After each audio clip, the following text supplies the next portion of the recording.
कुएं से पानी लेने दो, प्यास से तड़प रहे हैं। यह तुम्हारे लिए मना है, पीछे हटो। यह अन्याय है, हम भी इंसान हैं। नियम तो नियम है। जाओ यहाँ से। एक दिन यह अन्याय बदल जाएगा। जय गुरुदेव, जय गुरुदेव, जय गुरुदेव, जय गुरुदेव, जय गुरुदेव, जय। दोस्तों, भारत एक सोने की चिड़ी था। यहाँ पे कोई ना जात थी, ना पात थी, ना धर्म के नाम पर लड़ाई थी। लोग मेहनत करते थे, मिलजुल कर रहते थे। इसे सोने की चिड़ी कहा जाता था। फिर आना हुआ बाहर के कुछ चालाक लोगों का, और वो क्या सोच के आए कि इस देश पर कब्जा कैसे करें। किसी भी देश पर कब्जा करना हो तो जहां से पैसा आ रहा है उसके ऊपर कब्जा किया जाए। और उस समय पैसा कहां से आ रहा था? लोहे का काम करने वाले, चमड़े का काम करने वाले, सोने का काम करने वाले, मिट्टी का काम करने वाले, खेत में काम करने वाले, इन सबको जानबूझकर दलित, शूद्र, शेड्यूल कास्ट बना दिया गया। जिनको आज हम शेड्यूल कास्ट कहते हैं, शूद्र बना दिया गया जानबूझकर।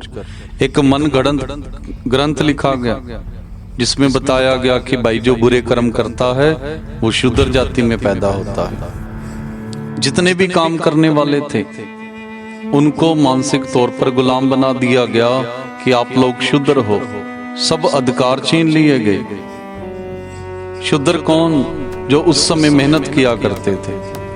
उस समय कोई और काम नहीं होता था, यही मेन काम था जहां से पैसा आता था।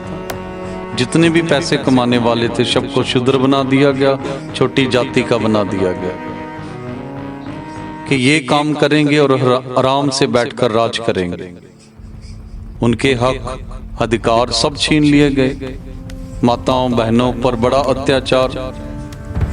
कुएं पे पानी पीने का अधिकार नहीं था। उनके कुएं अलग, हमारे अलग हुआ करते थे। उनके घर अलग, हमारे अलग हुआ करते थे। कुएं से पानी लेने दो, प्यास से तड़प रहे हैं। यह तुम्हारे लिए मना है, पीछे हटो। यह अन्याय है, हम भी इंसान हैं। नियम तो नियम है। जाओ यहाँ से। सुन लो, इस कुएं के पास कोई नहीं आएगा। यह आदेश है और इसे तोड़ने वालों को सजा मिलेगी। अब जाओ और याद रखो। और ये सिलसिला ऐसे ही चलता रहा। बच्चों के साथ बड़ा अत्याचार। भारत की नारी ने तो बड़ा अपमान सहा है। बच्चियों को दुल्हन की तरह सजाकर धार्मिक स्थानों पर चढ़ाया जाता था। सती प्रथा सिस्टम था। यहाँ पर छोटी छोटी बच्चियों की शादी कर दी जाती थी। जात के नाम पर बड़ा अत्याचार सहा लोगों ने, बड़ा भेदभाव सहा। बहुत लोगों को मार दिया गया। बहन बेटियों के साथ बड़ा अत्याचार किया गया। और इस दुख भरी कहानी में फिर एक प्रकाश की किरण, एक सूरज की किरण,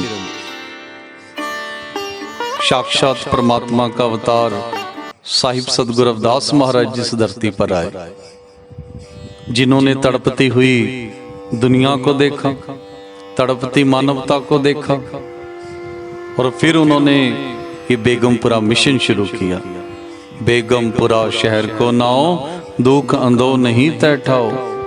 ऐसा चाहूं राज में जहां मिले सबन को अन्न, छोट बड़े सब संबसै, रविदास रहे प्रसन्न। और गुरुजी ने समझाया कि कोई जात बड़ी नहीं, कोई छोटी नहीं, इंसान अपने कर्मों से बड़ा होता है। परमात्मा ने कोई जात पात नहीं बनाई।